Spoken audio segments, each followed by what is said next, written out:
soyez les bienvenus. Comment ça va? Comment vas-tu?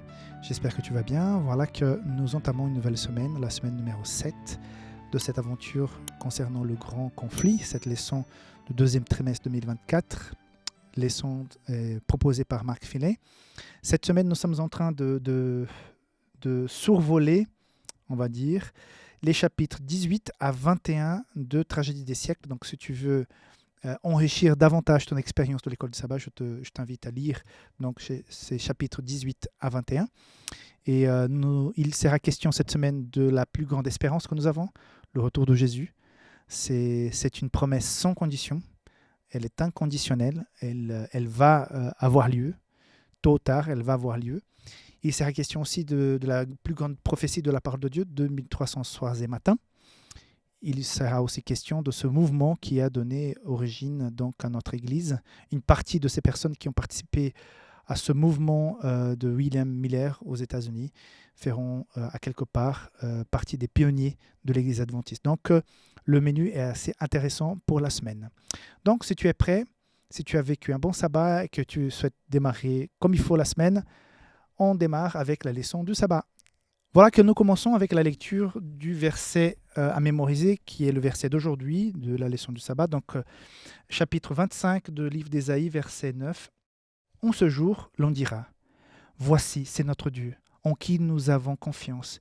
Et c'est lui qui nous sauve, c'est l'Éternel, en qui nous avons confiance. Soyons dans l'allégresse et réjouissons-nous de son salut. » Je voudrais te proposer d'imaginer comment vas-tu réagir quand tu verras Jésus qui revient sur les nuages, qui revient tout brillant, entouré des anges, avec les trompettes qui sonnent, la musique, la terre qui tremble, les faisceaux de lumière, je ne sais pas quoi d'autre, peut-être la fumée, j'en sais rien, mais ça va être un moment inexplicable.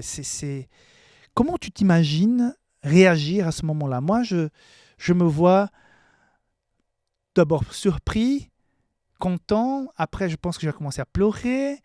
Peut-être je vais commencer à sauter. Après, je pense que je vais commencer à regarder autour de moi pour voir qui est content aussi. Voir qui espérait et peut-être constater qu'il y a certains qui sont en train de entre guillemets, fuir ce retour. Mais ça va être un moment incroyable. Et je voudrais que tu puisses mettre dans les commentaires en bas de cette vidéo, comment penses-tu réagir au moment où tu verras le retour de Jésus? Ça va être extraordinaire. Et une chose que je me dis toujours, à ce moment-là, peu importe ce que tu auras vécu, les problèmes que tu auras affrontés, à ce moment-là, rien ne compte. Tu auras pu être très riche, très pauvre, avec beaucoup de problèmes, pas de problèmes, mais à ce moment-là, rien ne fait aucune différence. Rien ne compte, en fait. Parce qu'à ce moment-là, la seule chose qui compte, c'est le retour de Jésus. Donc, soyons dans l'allégresse, comme dit le verset. Ça sera un moment inoubliable. Je pense que, je crois qu'on va garder dans notre mémoire ce moment de retour de Jésus. Et je crois effectivement que ça va être le début de la vraie vie.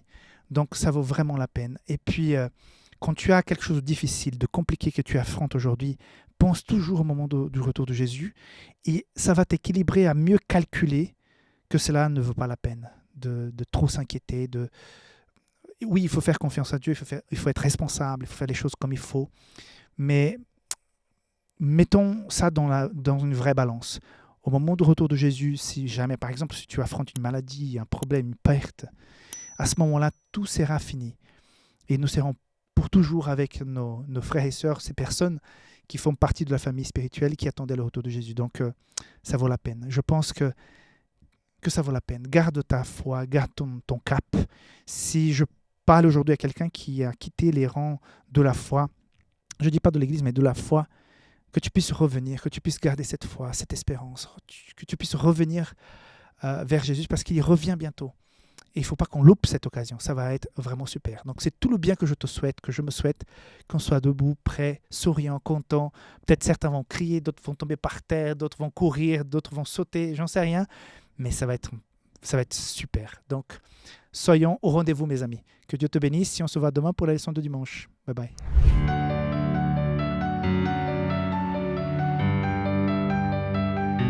Donc, dans cette leçon de dimanche, deuxième leçon de cette semaine, je voudrais lire les versets qui résument les plus belles promesses, à mon sens, du retour de Jésus qu'on retrouve dans la Bible.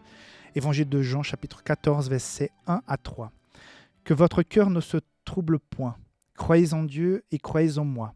Il y a plusieurs demeures dans la maison de mon Père. Si cela n'était pas, je vous l'aurais dit. Je vais vous préparer une place. Et lorsque je m'en serai allé, et que je vous aurai préparé une place, je reviendrai et je vous prendrai avec moi, afin que là où je suis, vous y soyez aussi. » Mes amis, quelle belle promesse. Pourquoi elle est belle? Parce que, tout d'abord, dans ces 3 versets, Jésus dit, écoute, je reviendrai. Donc, c'est une promesse qui n'a pas de condition. Si vous vous convertissez, si vous êtes sympa, si tout le monde se convertit, si vous faites 3 fois le tour de la terre, je reviens. Non, je reviendrai. Tôt ou tard, Jésus va revenir. Que tu sois prêt ou pas, que tu te décides ou pas, il va revenir. Mais il revient pour chercher ses enfants, pour renouveler la terre, pour nettoyer cette terre du péché après le millénaire. Donc, on revient pour s'y installer éternellement. Mais l'objectif de Jésus avec cette promesse, c'est nous dire « Je reviens ». Ne doute pas, je reviens. Par contre, une autre chose qui est vraiment intéressante, c'est le fait qu'il nous promette qu'il sera avec nous, que nous serons avec lui, pour qu'on soit pour toujours près de lui. Être près de Jésus pour l'éternité, c'est synonyme de fin, de souffrance, de maladie, de soucis. Et c'est le début de la vraie vie et la fin de cette existence, entre guillemets, minable. Minable comparée à ce que Dieu prépare pour nous. C'est-à-dire petite, insignifiante, même les plus belles joies de notre vie ici-bas ne se comparent pas à la joie de vivre éternellement à côté de Jésus au ciel.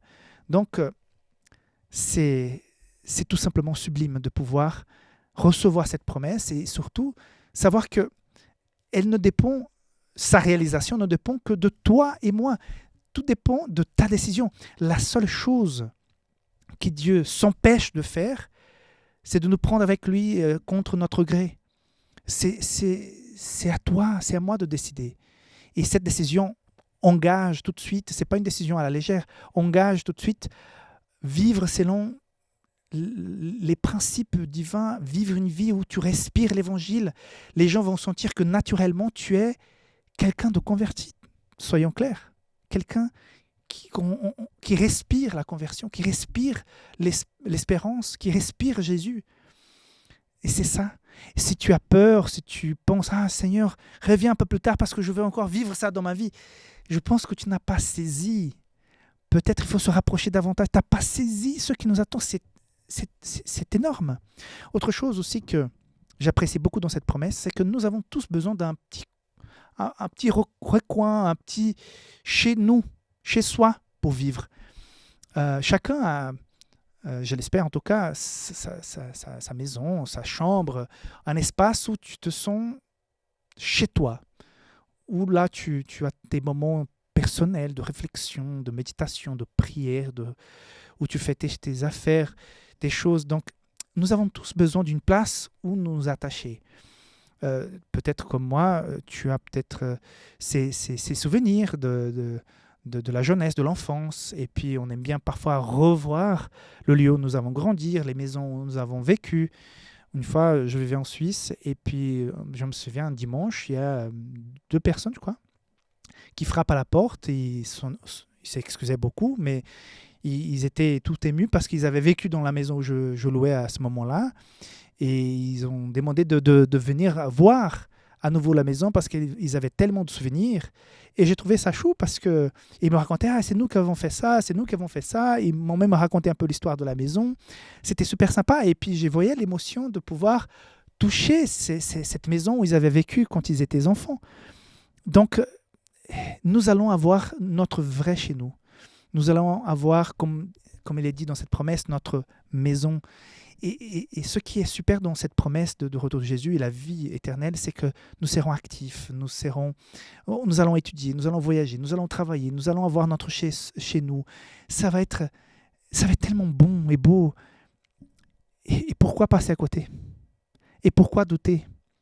Il y a beaucoup plus de chances que tout ce que nous disons, tout ce que la parole de Dieu est vrai que faux. Il y a même cette... je ne me souviens plus quel est j'ai déjà prêché sur ça, mais j'ai oublié, je crois que c'est Pascal qui a fait un calcul mathématique en disant que tu as beaucoup plus de chances de gagner en croyant en Jésus, en son retour à la vie éternelle, qu'en en choisissant de ne pas croire. Donc, même mathématiquement parlant, tu as plus de chances d'être dans la joie si tu choisis la foi. Donc, n'hésite pas. Si jamais je parle à quelqu'un qui s'est éloigné de la foi, peut-être c'est le moment de revenir. Jésus revient bientôt. J'ai cette certitude et je pense que c'est la meilleure chose, c'est de vivre dans cette espérance. Je t'invite à te réengager si jamais tu te sens découragé, que tu puisses t'accrocher et que si jamais tu as un doute et que tu n'as pas la force, que tu puisses dire franchement à Dieu, je n'y crois pas beaucoup, j'hésite, j'ai doute, j'ai mes questionnements, parle avec lui dans la prière, demande-lui qu'il te touche, qu'il te parle et tu verras qu'il va être content de te répondre. Voilà, que Dieu te bénisse et on se voit demain pour la leçon du lundi. Bye bye.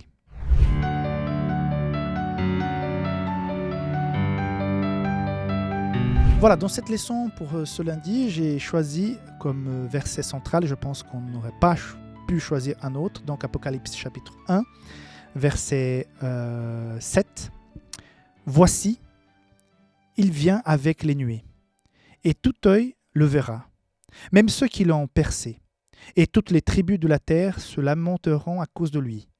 Oui, Amen. » Tout œil le verra. Pourquoi l'auteur de la leçon, Marc Finet, a choisi de s'arrêter en un jour de la leçon pour tout simplement dire la chose suivante. Mes amis, le retour de Jésus sera un retour littéral. Jésus revient, ce n'est pas une force, une expérience spirituelle, une philosophie.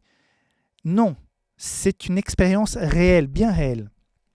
Quand Noé a promis le déluge, les gens pensaient qu'il était un peu foufou parce que d'abord, il n'a jamais eu la pluie. L'humidité venait du sol. Non? Chaque nuit, il y a cette rosée qui remontait. Donc les gens n'avaient pas de repère par rapport à la pluie. Mais Noé a insisté pendant 120 ans qu'il y aurait de la pluie. Et puis ils ont construit l'arche. En tout cas, j'y crois.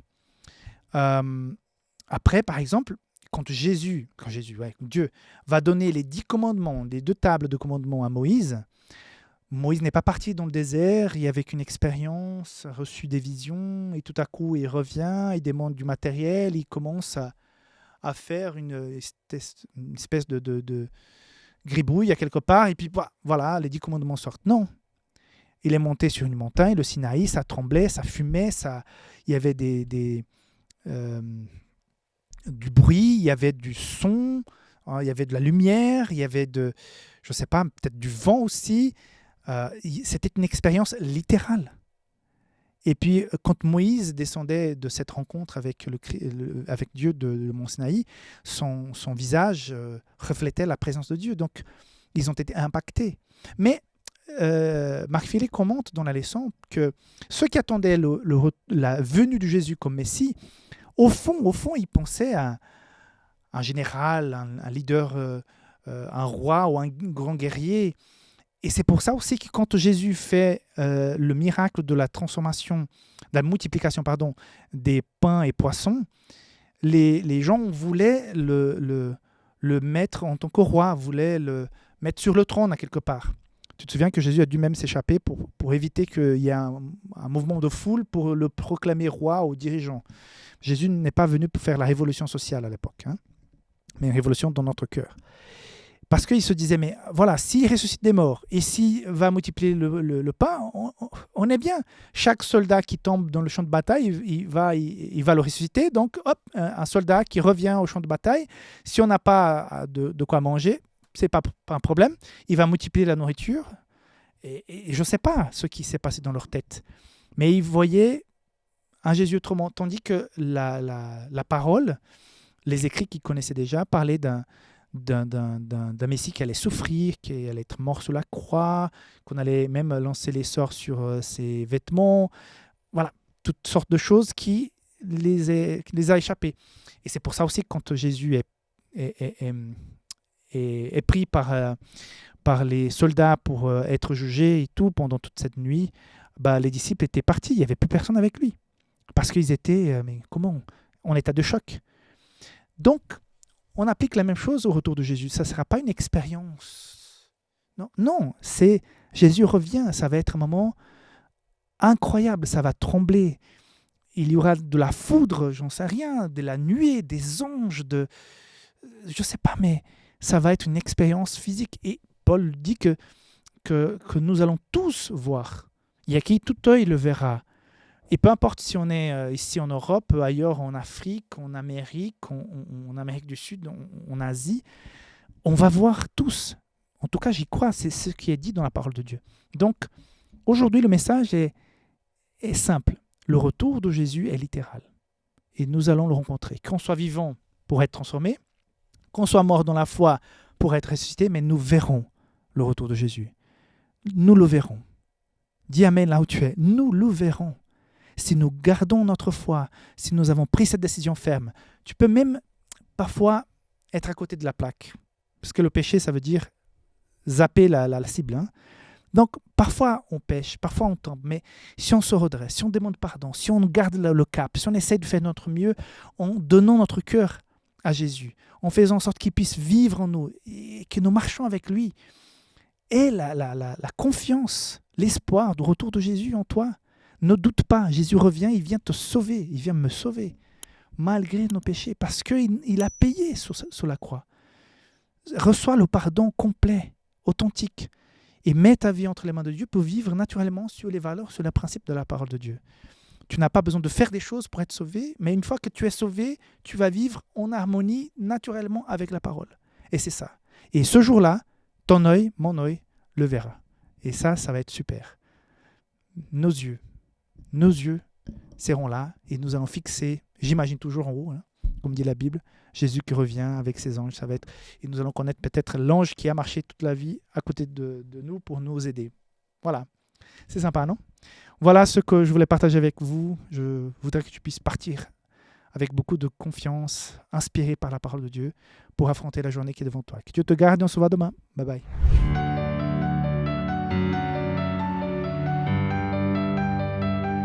Donc pour cette leçon de mardi, je voudrais te proposer la lecture de Apocalypse chapitre 1, versets 1 à 3. Révélation de Jésus-Christ que Dieu lui a donnée pour montrer à ses serviteurs les choses qui doivent arriver bientôt, et qu'il a fait connaître par l'envoi de son ange à son serviteur Jean, lequel a testé la parole de Dieu et le témoignage de Jésus-Christ, tout ce qu'il a vu. Heureux celui qui lit et ceux qui entendent les paroles de la prophétie, ceux qui gardent les choses qui sont écrites, car le temps est proche. Je pense que ces 3 versets résument bien l'importance de l'étude 1 de la Bible, mais aussi 2 de la prophétie biblique. Quand on étudie la parole de Dieu par les prophéties, on est impacté de voir comment Dieu gère l'histoire, comment Dieu savait les choses avant le commencement, comment nous pouvons voir certaines choses qui d'autres qui ne connaissent pas la prophétie ne voient pas. Donc c'est une possibilité de voir, entre guillemets, excusez-moi l'expression, de voir au-delà, d'aller au-delà des apparences et sentir et voir et constater que Dieu avait compris tout ça. Quand on voit tout simplement Daniel 2, et moi quand j'ai vécu ma conversion, quand j'ai étudié la Bible, j'ai vu ces événements, j'étais bouche bée. Je crois que c'est l'un des études bibliques qui m'a le plus convaincu à aller plus loin avec l'étude de la Bible, quand j'ai vu que effectivement dans la Bible, ça se emboîtait parfaitement, ces royaumes et tout ça, avec les statues et le retour de Jésus qui est exemplifié par la pierre. Donc, l'étude de la Bible, mais aussi l'étude de la prophétie peut impacter énormément la vie de quelqu'un. Donc, si tu aimes lire la Bible, je t'invite aussi à étudier les prophéties. Si jamais, prends du temps. Il y a pas mal de matériel sur Internet où tu pourras comprendre la prophétie. Donc, l'Église adventiste a beaucoup de ressources dans ce domaine-là. Si tu veux savoir davantage par rapport aux prophéties, mais aussi en bas dans les commentaires, je voudrais savoir, et on va partager certaines vidéos avec toi pour que tu puisses aller plus loin dans l'étude de la parole de Dieu et de la prophétie. Et ça nous permet d'aller plus loin. Et l'exemple même de cela, c'est l'Église adventiste. Pourquoi je dis ça? Parce qu'il y a eu un monsieur, William Miller. Vous savez que dans le siècle 18 et 19, il y a eu par-ci par-là beaucoup de réveils. Et dans le siècle 19, il va y avoir un réveil par ce monsieur qui, au départ, venu d'une famille chrétienne, n'était pas vraiment très croyant. Il était, comment on dit, déiste. C'est-à-dire, il croyait qu'il y avait une divinité, mais qui nous avait abandonnés et puis nous a laissés à notre sort. C'est un Dieu qui existait, mais qui ne s'impliquait pas.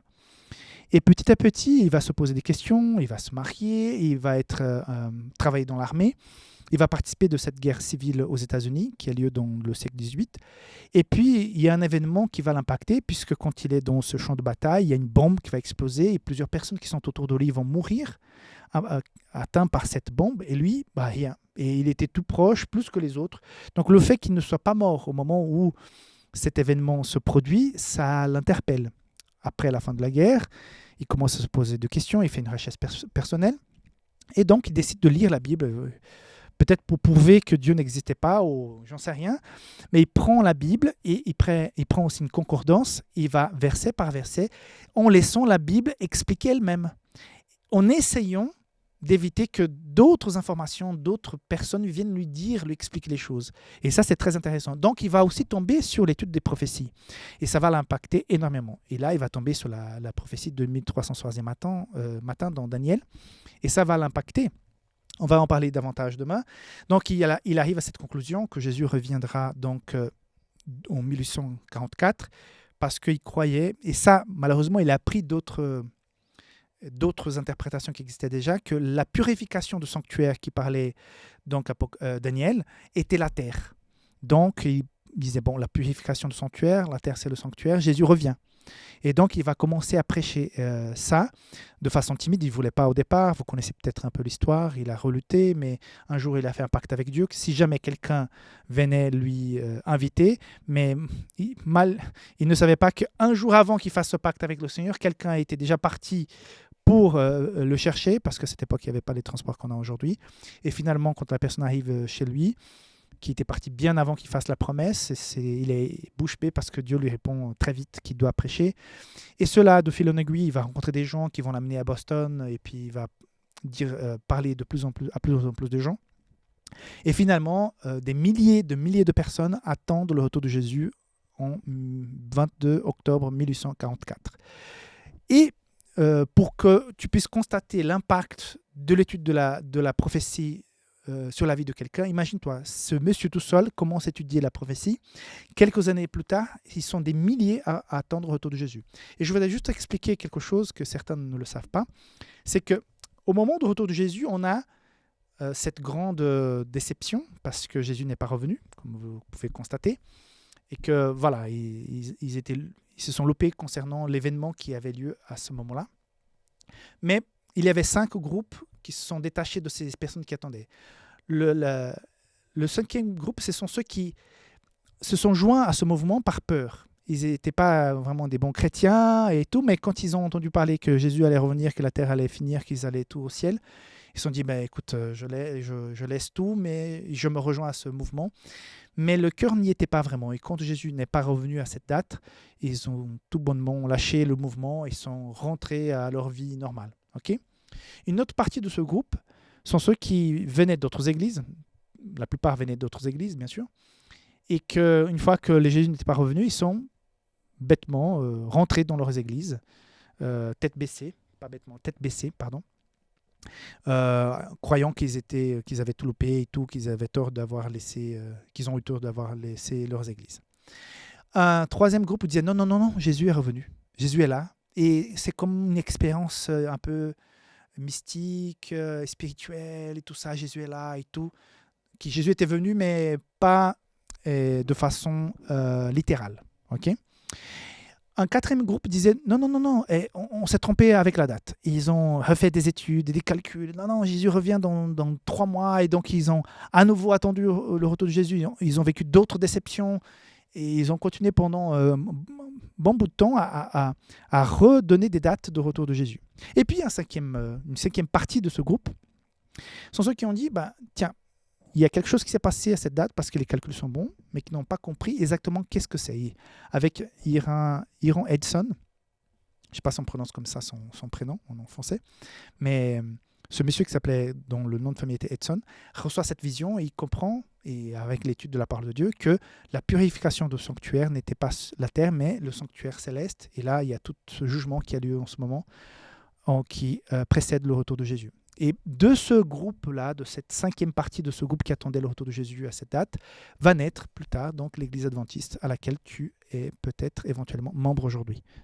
Donc, par l'étude de la parole de Dieu, et c'est ça qui dit heureux celui qui lit et ceux qui entendent les paroles de la prophétie.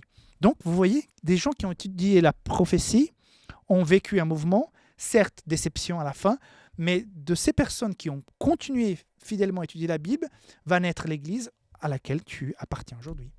Donc, c'est pour ça que l'étude de la Bible et des prophéties est une bénédiction. Et je t'incite à prendre du temps et à étudier les prophéties parce que c'est vraiment plaisant, c'est vraiment beau de voir.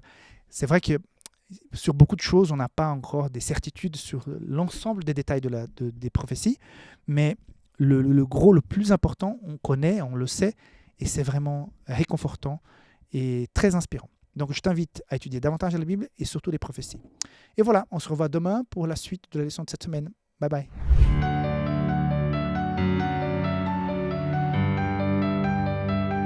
Donc, pour cette leçon de mercredi, le verset biblique ne pouvait pas être autre que Daniel 8, 14, qui dit ceci. Et il me dit, 2300 soirs et matins, puis le sanctuaire sera purifié. Mes amis, pour qu'on puisse faire simple, quand William Miller voit, comme dit la leçon d'ailleurs, que les 400 ans qui ont été promis par rapport à l'esclavage du peuple de Dieu en Égypte, qui démarre et qui a une fin, quand il voit que les 40 ans dans le désert sont 40 ans dans le désert, quand il voit que s'est accompli les 70 ans de captivité, ou 70 ans de captivité en Babylone, qui s'accomplit, quand il voit toutes ces dates qui ont un début, un milieu et une fin, il se dit, mais tiens. Quand il voit aussi la prophétie de 70 semaines, 70 semaines, il se dit, mais dis donc, si toutes ces prophéties ont un début, un milieu, une fin, peut-être aussi que les 2300 soirs et matins aussi ont un début, milieu et fin. Donc, cet homme va commencer à étudier la Bible, comme je vous ai expliqué hier. Il va arriver aux prophéties, il va commencer à étudier avec beaucoup d'envie et il va appliquer aussi le principe biblique jour-année, d'interprétation de la prophétie. Quand on est en train de parler de 2300 soirs et matins, un soir et un matin, c'est un jour parce qu'on voit ça dans la création. On a aussi Ézéchiel 4, Nombre, qui nous explique ce barème. Donc, il est question de 2300 ans. Et le sanctuaire sera purifié. Donc, il est en train de se dire, mais d'ailleurs, je t'invite, la leçon, pour que tu puisses comprendre davantage, la leçon nous donne un schéma. Vendredi, si tu ouvres ta leçon du vendredi, tu vois un petit schéma qui apparaît dans la leçon qui est très intéressant. Donc, il a cette période prophétique. Par contre, Daniel aussi était un peu inquiet parce que Daniel reçoit, à la suite de la vision qu'il a dans chapitre 8 de Daniel, il reçoit cette information de 2300 soirs et matins, sanctuaire sera purifié, il a rien compris. Il n'a rien compris. Par contre, dans le chapitre 9, il va faire cette prière que j'apprécie beaucoup, je vous ai déjà mentionné, où il commence à prier, et puis il y a un ange qui est envoyé, il dit, mais au moment où tu as commencé à prier, j'étais envoyé pour venir, pour te répondre, pour être à côté de toi.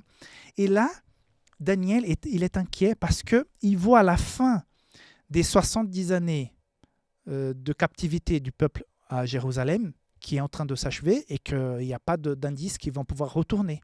Donc, il est inquiet de cette prophétie-là. Par contre, l'ange vient et dit, mais t'inquiète pas, je viens te répondre.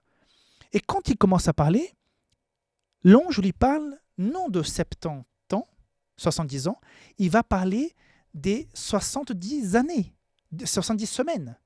Mais il ne comprend pas. Je suis inquiet pour les 70 ans que Jérémie a dit, 70 ans. Pourquoi il me parle maintenant des 70 semaines? Et là, il va dire 70 semaines sont là pour la fin du péché. Donc, on va lire pour bien comprendre. Quand est-ce que le péché, entre guillemets, il est fini? Donc, verset 24. 70 semaines ont été fixées. Retenez ce mot, verbe, ont été fixées. 70 semaines ont été fixées sur ton peuple et sur ta ville sainte pour faire cesser les transgressions et mettre fin au péché, pour expier l'iniquité et amener la justice éternelle, pour sceller la vision et la prophétie et pour oindre le saint des saints. Quand est-ce qu'il y a eu lieu ça? Tout simplement avec la venue du Messie et son sacrifice. C'est l'agneau de Dieu qui ôte le péché du monde. Donc, il reçoit en vision une prophétie sur 70 semaines qui sont là pour dire quand est-ce qu'il viendra le Messie. Il est inquiet pour les 70 ans, 70 ans, mais il reçoit une nouvelle prophétie sur la venue du Messie. Et encore une fois, on parle de 70 semaines, mais on parle de 490 jours et en même temps, on parle de 490 années, 490 années. Okay? Donc, il reçoit ça. Mais la bonne nouvelle, c'est qu'au verset 25, sache donc et comprends, depuis le moment où la parole a annoncé que Jérusalem sera rebâtie jusqu'à loin au conducteur, il y a 7 semaines, dont 62 semaines, et les places et les fossés seront rétablis, mais en des temps fâcheux. C'est-à-dire que quand il reçoit le verset 25, il reçoit un moment clé qui lui indique le démarrage de cette prophétie des 70 semaines, de ces 70 semaines. Donc, il est là, waouh! Et ça, c'est super intéressant pour nous, parce que si on sait placer où commence la prophétie, on saura où elle va finir. Et on sait que finalement, ce décret, on va voir plus dans la leçon de demain, a été décrété en 457 avant Jésus. C'était le troisième, mais c'était l'officiel. Et à partir de ce moment-là, quand on comptabilise, on voit que les premières 7 semaines, après les 62 semaines, vont arriver à la dernière semaine. Et on verra dans le verset suivant qu'au milieu de cette semaine, il y a la mort de Jésus. Lisons. Verset 27. Il fera une solide alliance avec plusieurs pour une semaine, donc la dernière. Et durant la moitié de la semaine, il fera cesser le sacrifice et l'offrande. Donc ça veut dire quoi? Qu'à la fin de la dernière semaine, au milieu, après 3 ans et demi, parce que la moitié d'une semaine, c'est 3 jours et demi, donc 3 ans et demi, c'est la période du ministère public de Jésus, après 3 ans et demi. Donc la dernière semaine des 70 semaines commence avec le baptême de Jésus et sa prédication publique. Il va mourir au milieu de cette dernière semaine. Et après 3 ans et demi, on a donc la mort d'Étienne et le début de la persécution, donc où l'évangile est propagé partout. Donc, on voit très bien qu'au début de cette prophétie et la fin collent parfaitement avec le principe jour-année et avec ce décret qui sort en 457 avant Jésus, la mort de Jésus au milieu de la dernière semaine, la mort d'Étienne à la fin de cette dernière semaine, donc tout s'emboîte. Mais la bonne nouvelle, c'est que si on revient avec le verset 24, il est dit que 70 semaines ont été fixées. Quand on voit dans l'original ce verbe fixé, ça veut dire qu'elles ont été coupées, ôtées, enlevées. Enlevées de quoi? Enlevées de la prophétie qui était plus longue, qui sont les 2300 soirs et matins. Donc, le démarrage des 70 semaines est aussi le démarrage des 2300 soirs et matins, c'est-à-dire 2300 ans. Et quand on met le début des 2300 ans en 457 avant Jésus, on arrive, sans compter le zéro bien sûr, à 1844. Et ça, c'est magnifique. Parce que quand William Miller comprend ça, d'abord il est bouche bée, il est étonné, il est refait, il est réétudie. Et finalement, quand il commence à prêcher, des milliers de personnes vont le suivre dans cette analyse. Malheureusement, la purification du sanctuaire pour lui, c'est le retour de Jésus sur terre.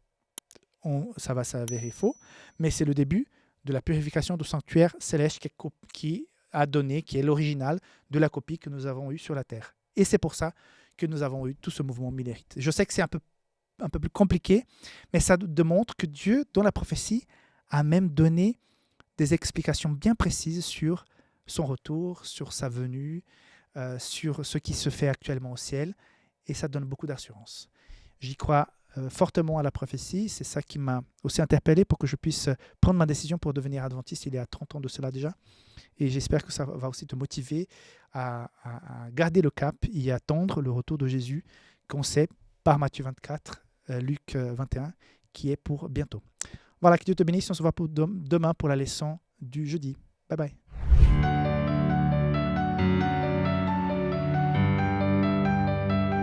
Le verset d'aujourd'hui est dans le livre d'Esdras, chapitre 7.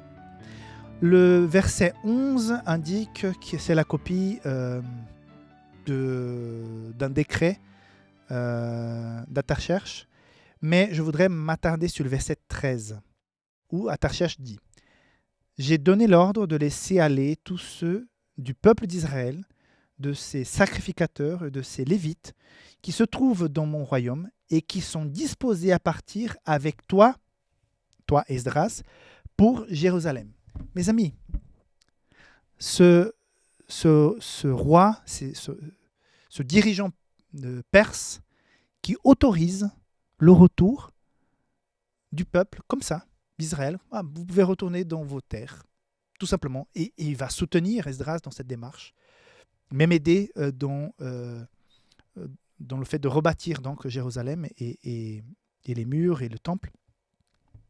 C'est impactant de voir comment ce fait historique a un rapport avec toi et avec moi aujourd'hui.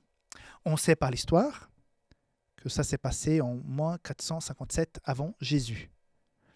Donc, à partir de cette date, on a le démarrage des 490 années, 490 ans.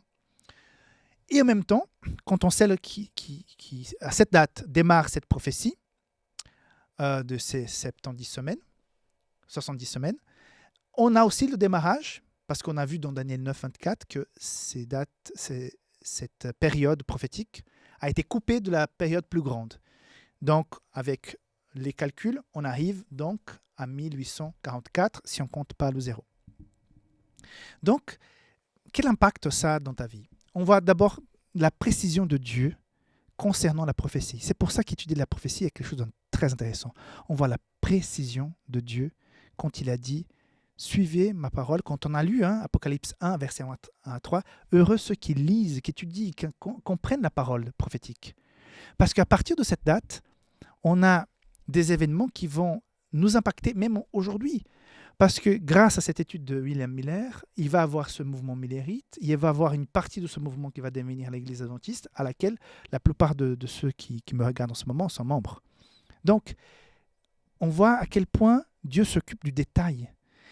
Et ça, en tout cas, m'a beaucoup aidé dans mon processus de conversion quand j'ai commencé à étudier les prophéties, notamment Daniel 2, qui m'a impacté pas mal au départ. Après, j'ai étudié Daniel 7 et suivant. Mais quand tu arrives à cette prophétie et tu vois qu'à quelque part, l'église à laquelle tu appartiens n'est pas le fruit de deux dirigeants d'une ancienne église qui se sont disputés et à partir de là, ils ont démarré deux églises différentes. Non, notre foi, notre croyance se base sur l'étude de la Bible et de la prophétie. C'est pour ça que les adventistes aujourd'hui sont connus, toujours, pour avoir cette étude sérieuse de la Bible et surtout des prophéties. Disons-le clairement, quand la personne devient adventiste, il y a un sacré engagement. Ce n'est pas seulement d'aller à un service de culte le dimanche et passer 2 heures dans la louange, dans l'étude en groupe de la Bible, mais c'est quelque chose qui t'engage tout le temps, partout, parce qu'il y a les valeurs qui sont dans les 10 commandements, il y a notamment le sabbat, on s'occupe aussi de notre corps, c'est le temple du Saint-Esprit, on s'occupe aussi de notre famille, Euh, on s'intéresse aussi à l'éducation. Il y a toutes sortes d'engagements. Nous sommes invités à partager notre foi, à aider socialement les gens qui sont dans le besoin. Et c'est très, très engageant. Et à quelque part, ça me rend fier de savoir que nous ne sommes pas un petit mouvement né d'une intrigue, une dispute quelconque. C'est d'une étude de la parole de Dieu. C'est vrai, nous n'avons pas la vérité absolue sur tout.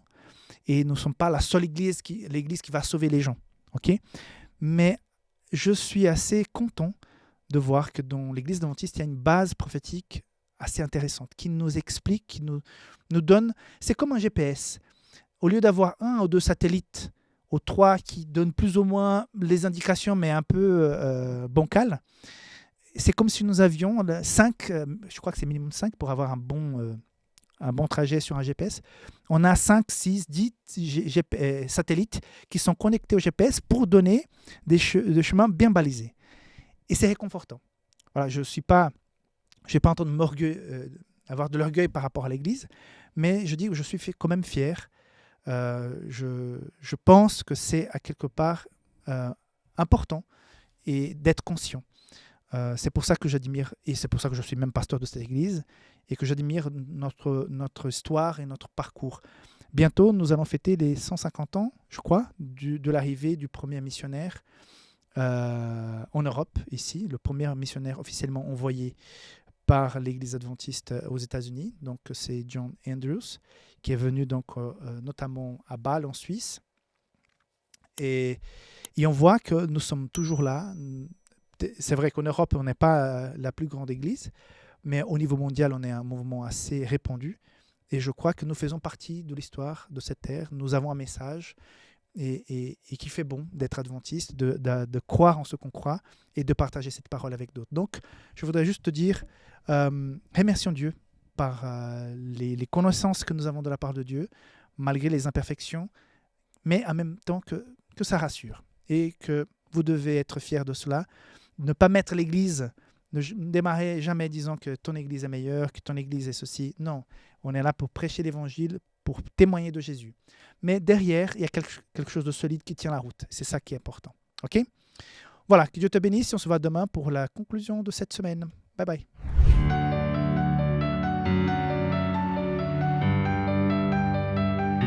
Donc la leçon d'aujourd'hui fait une réflexion sur ce moment de désespoir, de déception, qui a impacté ces personnes qui attendaient le retour de Jésus en 1844. Et je vous ai déjà expliqué au cours de cette semaine qu'il y avait donc les cinq groupes qui se sont créés, qui sont divisés, meilleurs, au moment où il y a cette déception. Donc ceux qui étaient là juste par peur, qui sont partis dans leur vie civile normale, ceux qui sont rentrés dans leur église, parce qu'ils étaient partis d'autres églises pour rejoindre le mouvement, ceux qui ont spiritualisé un peu la chose, philosophé sur le fait que Jésus était revenu, mais spirituellement, et ceux qui continuaient de donner des nouvelles dates. Et finalement, c'est cette 5e partie de cette équipe qui est devenue plus tard donc l'Église adventiste. Pourquoi ont-ils souffert ? Pourquoi Jésus ne les a pas protégés de cette mauvaise interprétation qui était assez commune à l'époque de dire que la purification du sanctuaire était le retour de Jésus sur la terre. En même temps, le commentaire de la leçon d'aujourd'hui nous dit quelque chose que je trouve assez intéressant. À quelque part, il a été fait une sélection. Parce que ceux qui sont restés et qui ont dit « mais non, l'étude de la prophétie, les 457 avant Jésus, le décret qui est sorti par l'empereur perse est bon. On a fait des calculs avec 70 semaines, on a fait des calculs avec 2300 soirs et matins, tout est bon. Il y a quelque chose qui cloche. On a loupé. Et avec la vision qu'Edson reçoit, donc il comprend que c'est la purification du sanctuaire. Et d'autres personnes aussi vont étudier la Bible, vont arriver à la même conclusion. Mais quelque part, ça a permis que ces gens puissent être, qu'ils aient proclamé le jugement, parce qu'à quelque part, à partir de ce moment-là, nous avons ce processus de préparation au retour de Jésus, qui est ce jugement investigatif qui a lieu en ce moment au ciel. Mais à quelque part, ça a séparé ces personnes de ces 4 groupes pour qu'à partir de là, il y ait une bonne base des gens qui était ancré dans la parole. Et ça nous impacte directement parce que, sans qu'on se rende compte, ces premières personnes vont démarrer l'Église adventiste, ok, qui vont l'organiser.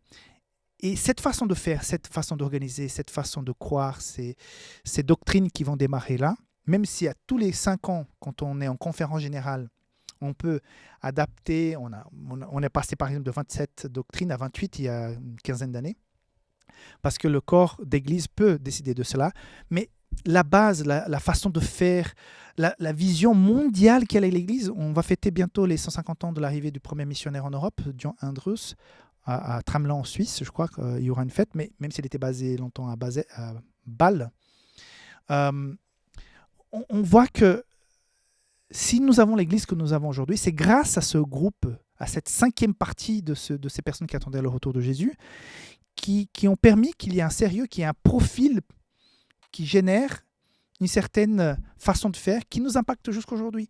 On n'aurait pas atteint les niveaux de proclamation de l'évangile, le nombre de pays où nous sommes installés, le ministère des publications, de la santé, de l'œuvre sociale avec ADRA, de nos écoles, nos universités, l'observance du sabbat, la proclamation de l'évangile. Tout ça, ça vient de ce petit groupe qui a été sélectionné. Donc c'est une bénédiction qu'ils aient, entre guillemets, vécu cette déception. Parce qu'autrement, ils n'auraient pas été sélectionnés, entre guillemets, pour démarrer cette église qui est la nôtre aujourd'hui. Donc, ça nous apprend que parfois nous avons des moments de difficultés dans la vie, des épreuves. Mais c'est peut-être à ce moment-là qui vont naître les grandes étapes, les grands changements dans notre vie. Plusieurs personnes ont changé avec la pandémie, n'est-ce pas? Certains ont découvert leur business, ont changé de cap. Il y a des bonnes choses qui ont eu lieu après la pandémie, des mauvaises aussi, pas mal, mais des bonnes choses. Donc, quand on vit des moments comme ça, durs, difficiles, notre caractère est forgé pour peut-être aller plus loin. Par exemple, j'ai déjà vécu ici en Europe le démarrage de quelques églises, notamment dans quelques jours, j'irai à Paris pour le 20e anniversaire de l'église qui est démarré à Paris, que nous avons pu faire avec d'autres personnes, d'autres membres. Mais j'ai eu le privilège d'être le premier pasteur, celui qui a été invité par Dieu pour être là au bon moment, pour démarrer cette église. Et aujourd'hui, j'étais là il n'y a pas longtemps, de voir qu'aujourd'hui, ils sont 5 églises et qu'il y a certains pionniers sont toujours là, mais de nouvelles personnes qui ont rencontré le Seigneur grâce au travail de ces 5 églises qui sont là aujourd'hui. Mais tout ça a commencé il y a 20 ans en arrière. Avec quelques personnes, on n'avait même pas un lieu pour notre adoration. On louait des salles d'autres églises, parfois des salles sociales. On devait arriver avec tout notre équipement le matin et repartir avec et mettre dans ma cave le soir. C'était des temps difficiles, compliqués. Pour avoir un culte, c'était vraiment fatigant. Aujourd'hui, on arrive dans une église, on ouvre la porte et tout est prêt, non? Nous, c'était tout autre chose. C'était très compliqué. Mais voilà, les fruits aujourd'hui. Donc, les pionniers, ceux qui démarrent, ont ce privilège de commencer quelque chose qui ne songe même pas, mais qui va impacter la vie de milliers de personnes après. Donc, nous sommes à quelque part à l'église adventiste grâce à ces gens qui ont vécu une grande déception, mais qui à partir de là ont fait des grandes choses. Donc, Dieu soit loué pour ça. Et si cela arrive aussi dans ta vie, des moments durs et compliqués, mais peut-être pense que Dieu peut faire des grandes choses à partir de cette mauvaise expérience, entre guillemets. Voilà, que Dieu te garde. Un très bon sabbat. J'espère que la leçon de cette semaine va t'aider à comprendre et avoir plus d'envie de rencontrer le Seigneur quand il reviendra et avoir plus de confiance dans la parole de Dieu. On se voit donc demain pour la leçon de la prochaine semaine. Bye bye.